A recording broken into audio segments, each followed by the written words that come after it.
സ്വത്ത് തർക്കത്തിന്റെ പേരിൽ സഹോദരനെയും സഹോദരന്റെ ഭാര്യയെയും മകളെയും വാക്കത്തികൊണ്ട് നിഷ്കരണം കൊലപ്പെടുത്തിയ ബാബുവിന് എറണാകുളം അഡീഷണൽ ജില്ലാ സെഷൻസ് കോടതി തൂക്കുകയർ വിധിച്ചു. സഹോദരൻ ശിവന്റെ മകൾ സ്മിതയെ അതിക്രൂരമായാണ് കൊലപ്പെടുത്തിയത്. സ്മിതയുടെ ശരീരത്തിലേറ്റ 38 വെട്ടുകളിൽ 33 എണ്ണവും ആഴത്തിലുള്ളവയായിരുന്നു. ഈ ക്രൂരതയ്ക്കാണ് കോടതി വധശിക്ഷ വിധിച്ചത്. സഹോദരൻ ശിവനെയും ശിവന്റെ ഭാര്യ വത്സയെയും വധിച്ചതിന് ഇരട്ട ജീവപര്യന്തവും അതോടൊപ്പം സ്മിതയുടെ മകൻ അശ്വിനെ വെട്ടി കൊലപ്പെടുത്താൻ ശ്രമിച്ച കേസിൽ 10 വർഷത്തെ കഠിന തടവും കോടതി വിധിച്ചു.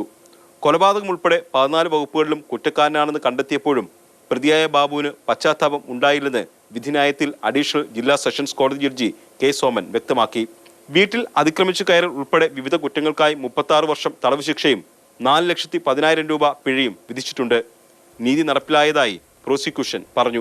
ഇൻസൈസ്ഡ് വൂൺസ്, വാക്കത്തി കൊണ്ട് സ്കള്ളും നെക്കും പൊളന്നു പോയിട്ടുള്ള മുറിവുകളാണ് 3 പേർക്കും. അതിൽ നിന്ന് തന്നെ നിങ്ങൾക്ക് മനസ്സിലാവും പ്രതിയുടെ ഇൻറ്റൻഷൻ, അതാണ് കൊലപ്പെടുത്തുക എന്നുള്ള ഇൻറ്റൻഷൻ. തീർച്ചയായിട്ടും ഈ തെളിവിലൂടെ, ഡോക്ടറുടെ തെളിവ്, ശരിയായ വിധിയാണ് ഈ കോടതി ഇന്ന് ബഹുമാനപ്പെട്ട കോടതി ഉത്തരവായിട്ടുള്ളത്. വിധി കേൾക്കാൻ സ്മിതയുടെ ഭർത്താവും മകനും കോടതിയിലെത്തിയിരുന്നു. കുറ്റത്തിൻ്റെതായ ശിക്ഷകളെല്ലാം അവന് കിട്ടിയിട്ടുണ്ടെന്ന് പ്രതീക്ഷിക്കുന്നു.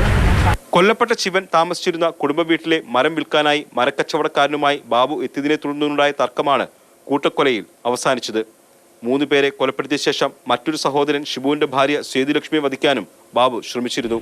2018 ഫെബ്രുവരി 12-നായിരുന്നു നാടിനെ നടുക്കിയ കൂട്ടക്കൊല നടന്നത്. മാതൃഭൂമി ന്യൂസ്, കൊച്ചി.